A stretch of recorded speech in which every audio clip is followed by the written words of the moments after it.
Ang mga lihim ng sinaunang Egypt, 5,000 taong mga sikreto.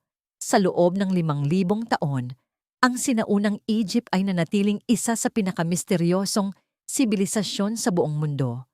Hanggang na ngayon, kahit gaano naka-advance ang teknolohiya, marami pa ring tanong ang walang malinaw na sagot. Paano nila itinayo ang mga piramid?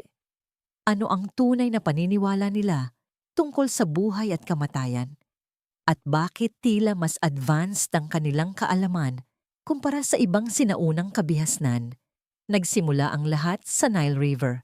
Kung wala ang ilog na ito, malamang ay hindi umusbong ang Egypt. Taon-taon, umaapaw ang Nile at iniiwan ang matabang lupang nagbibigay buhay sa disyerto. Dahil dito, natuto ang mga sinaunang Egyptian na magtanim, mag-imbak ng pagkain, at magtayo ng mga pamayanan. Dito unti-unting nabuo ang isang organisadong lipunan na may batas, reliyon, at pamahalaan. Sa paglipas ng panahon, nagkaisa ang Upper at Lower Egypt sa ilalim ng isang pinuno. Siya ang tinawag nilang paraon. Para sa mga Egyptian, ang paraon ay hindi lamang hari. Isa siyang Diyos sa lupa. Naniniwala sila na ang kaayusan ng buong mundo ay nakasalalay sa lakas at talino ng paraon. Kapag maayos ang pamumuno, masagana ang ani at payapa ang bayan. Kapag mahina ang pinuno, dumarating ang taggutom at kaguluhan. Maraming paraon ang nag-iwan ng marka sa kasaysayan. Si Khufu, na nagpagawa ng Great Pyramid. Si Hatshepsut, isang babaeng paraon na pinatunayan na kayaring mamuno ng babae sa panahong dominado ng kalalakihan. At si Ramses II, isang mandirigmang paraon na nagpatayo ng napakaraming templo at rebulto upang ipakita ang kanyang kapangyarihan. Ngunit ang pinakakilalang simbolo ng Egypt ay ang mga piramide. Hanggang na ngayon, isa ito sa pinakamalaking palaisipan ng mundo. Ang Great Pyramid of Giza ay binubuo ng mahigit 2 milyong blok ng bato. Ang bawat isa ay napakabigat at inilipat ng walang modernong makina.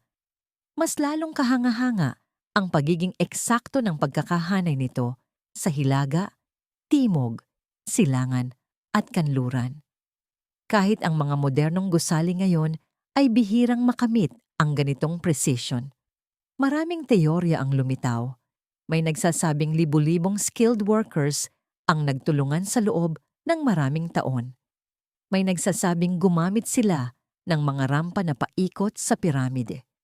Mayroon ding naniniwala na ang disenyo nito ay may kaugnayan sa mga bituin, partikular sa Orion Constellation. Hanggang ngayon, wala pang iisang paliwanag na lubusang tinatanggap ng lahat. Para sa mga Egyptian, hindi nagtatapos ang buhay sa kamatayan. Sa katunayan, naniniwala sila na ang kamatayan ay simula lamang ng panibagong paglalakbay. Dahil dito, napakahalaga sa kanila ng paghahanda sa afterlife. Isa sa kanilang paniniwala, ang weighing of the heart, kung saan tinitibang ang puso ng yumao laban sa balahibo ng katotohanan. Kapag ang puso ay mabigat sa kasalanan, mawawala ang kaluluwa. Kapag magaan, makakapasok ito sa eternal life. Dahil sa paniniwalang ito, isinagawa ang mummification.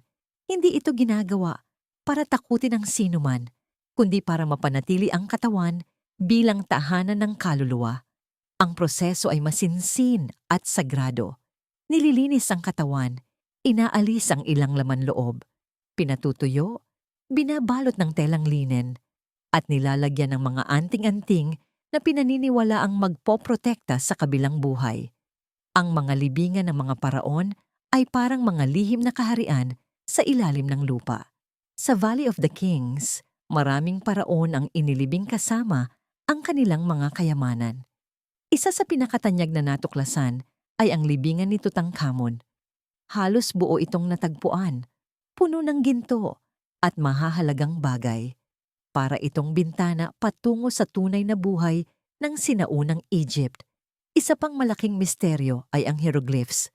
Sa loob ng libu-libong taon, walang nakaintindi sa kahulugan ng mga simbolong ito. Hanggang sa matuklasan ang Rosetta Stone. Dahil dito, Muling nabasa ang wika ng mga sinaunang Egyptian. Nabuksan ang mga kwento ng kanilang araw-araw na buhay, paniniwala, batas, at mga lihim na matagal nang nakatago.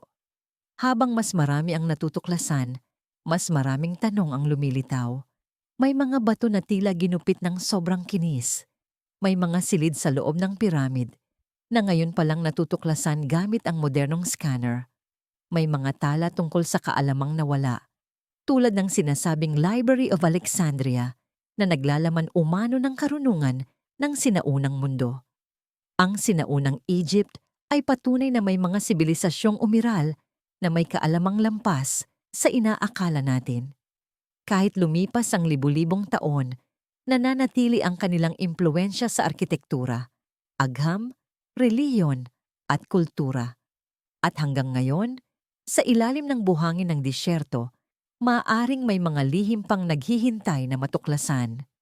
Ang tanong ay hindi kung may natitira pang sikreto, kundi kung kailan natin ito tuluyang mauunawaan. Thank you for watching. Please like and subscribe.